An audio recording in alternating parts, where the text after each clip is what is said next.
Assalamualaikum warahmatullahi wabarakatuh guys. So hari ini aku nak bahas sedikit mengenai salah satu sistem yang disediakan di setiap perumahan di Putrajaya, iaitu centralized gas untuk memasak. Sistem ini special dan merupakan kelainan berbanding perumahan di kawasan lain, dan diwajibkan dalam setiap betul-betul di kawasan perumahan Putrajaya. Kebiasaannya kita memasak di rumah atau menggunakan gas dijual dalam tong yang dipanggil LPG, biasa dalam 12 kilo 14 kilo untuk residential lah. Kongsian aku kali ini adalah mengenai sistem yang dipanggil natural gas atau singkatannya NG.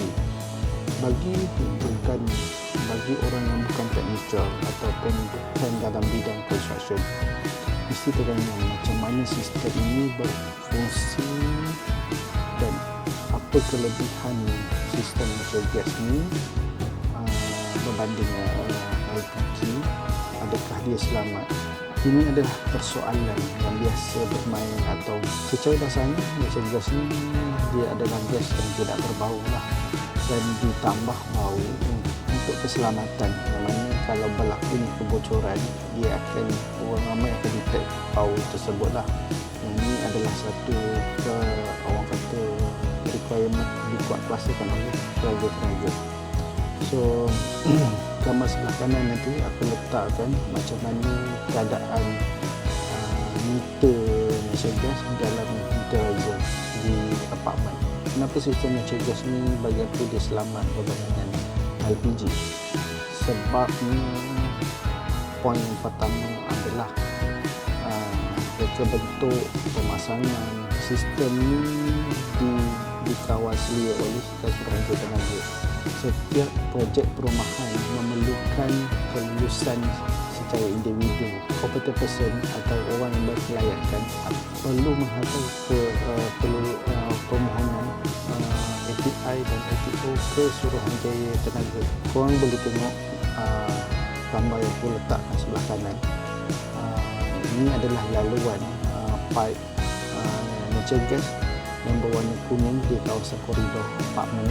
The next point adalah aku nak cakap pasal sistem natural gas ni lebih selamat kerana dia terdapat valve, yang mana valve ni terletak di meterizer, di centralized meterizer. So maknanya jika berlaku kebakaran di unit tersebut, bekalan natural gas ni akan diputuskan di kawasan meter yang aku cakap dalam meterizer tersebut lah. Ditetapkan dengan syarat-syarat yang tertentu, mempunyai pengudaraan semua dah jadi, dan dilindungi oleh fire door. Tekanan untuk natural gas ni adalah 0.5 PSI saja berbanding dengan LPG 30 PSI. So korang tengok kat sini dah berapa kali ganda perbezaan tekanan. So kebiasaan kalau kita tengok drama berlaku letupan gas, piping. So gas nak compare dulu secara logiknya 0.5 versus dengan 30 PSI, korang boleh bandingkan dengan sendiri.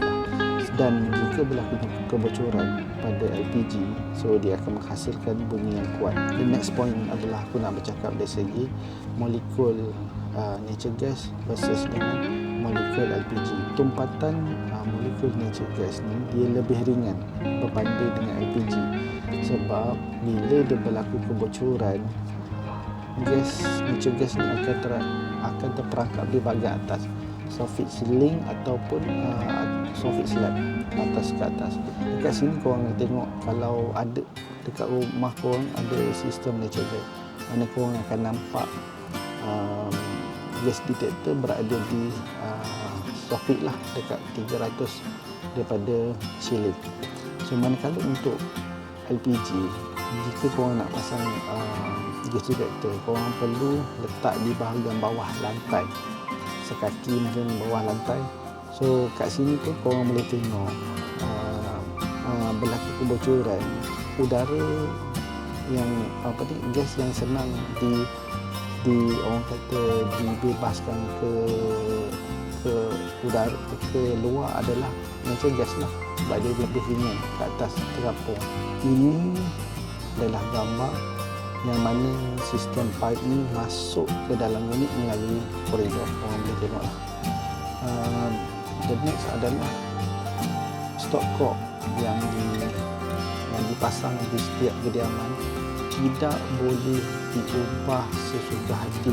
Kalau ada modification perlu mendapat kelulusan pihak suruhanjaya tenaga, dan kelulusan itu perlu dikemukakan oleh orang berkelayakan atau orang panggil komputer person, pemilik unit. Mungkin dia adalah keburukan yang mana perlu pertambahan kos lah.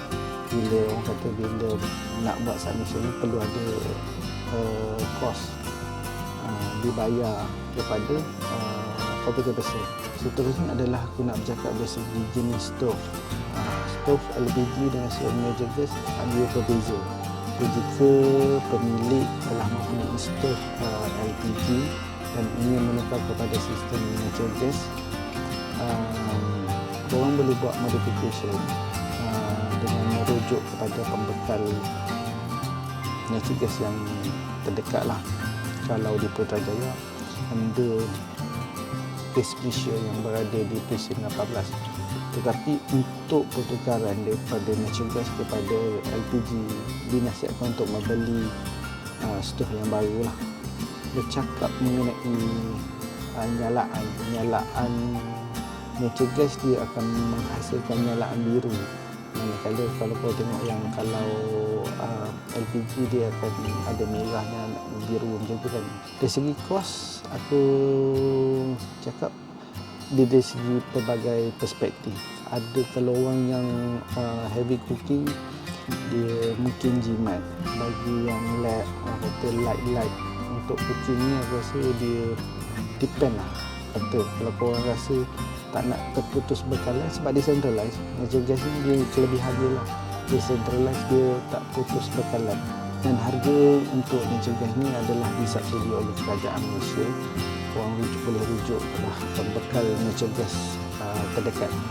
Okey, jika korang ingin tahu lebih mengenai natural gas ni, korang boleh komen di ruangan komen. Aku cuba sampaikan beberapa info yang lebih lengkap berdasarkan pertanyaan dan soalan korang, dan aku try rujuk kepada orang yang lebih mahir dalam bidang ni lah.